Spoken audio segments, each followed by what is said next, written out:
আবার আপনাদের মাঝে চলে আসলাম নতুন একটি মিনি ব্লগ নিয়ে।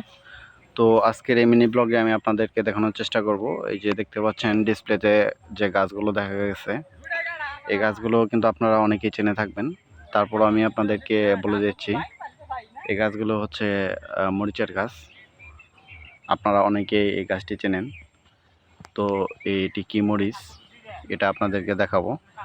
এবং এগুলো কিন্তু ছোট ছোট চারা, বড় গাছ না, অনেক ছোট ছোট চারা এই যে দেখতে পাচ্ছেন। তো আমি আপনাদেরকে দেখাই, এই যে দেখতে পাচ্ছেন এটা কিন্তু মরিচের কিন্তু এই যে ফুল এসেছে। এটা কিছুদিনের ভিতরে কিন্তু এই ফুলগুলো থেকে কিন্তু মরিচ হবে। তো এই মরিচ বিক্রি করবে কিন্তু কৃষক বাজারে। আর এই যে গাছগুলো দেখতে পাচ্ছেন ছোট ছোট গাছ, এই যে এবং দেখানোর যদি চেষ্টা করি, এই যে এখানে কিন্তু মরিচও ধরেছে, এই যে দেখতে পাচ্ছেন মরিচ ধরেছে। মরিচের কালার হচ্ছে কালো, লম্বা মরিচ।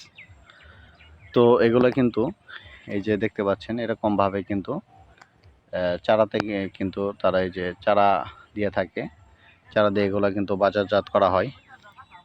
এটা কিন্তু নার্সারির ভিতরে কিন্তু এই গাছগুলো, এগুলো কিন্তু টপে লাগানো হয়ে থাকে।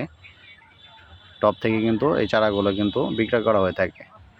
তো বন্ধুরা, আপনারা যারা ভাবছেন মরিচের চারা সংগ্রহ করবেন, সংগ্রহ করে আপনাদের বাড়ির আশেপাশে এবং কি জমিতে লাগাবেন, তারা অবশ্যই আমার দেওয়া হোয়াটসঅ্যাপ নাম্বার যোগাযোগ করবেন।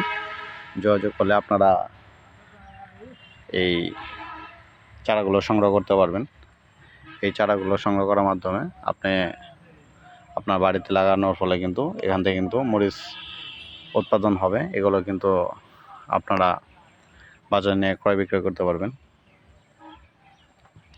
তো বন্ধুরা, এখন অবধি যারা আমার চ্যানেলটিকে সাবস্ক্রাইব করেনি, তারা অবশ্যই আমার চ্যানেলটিকে সাবস্ক্রাইব করে রাখবেন। এবং যারা আমার এই ভিডিওটি দেখছেন তাদেরকে অসংখ্য ধন্যবাদ। তো বন্ধুরা, যারা এই চারাগুলো নিতে উৎসুক, তারা কিন্তু অবশ্যই আমার দেওয়া হোয়াটসঅ্যাপ নাম্বার যোগাযোগ করবেন। আজকে এই ভিডিওটি পর্যন্তই। আপনাদের সাথে আবারও দেখা হবে নতুন কোনো ব্লগে। সকলকে ধন্যবাদ। আসসালামু আলাইকুম।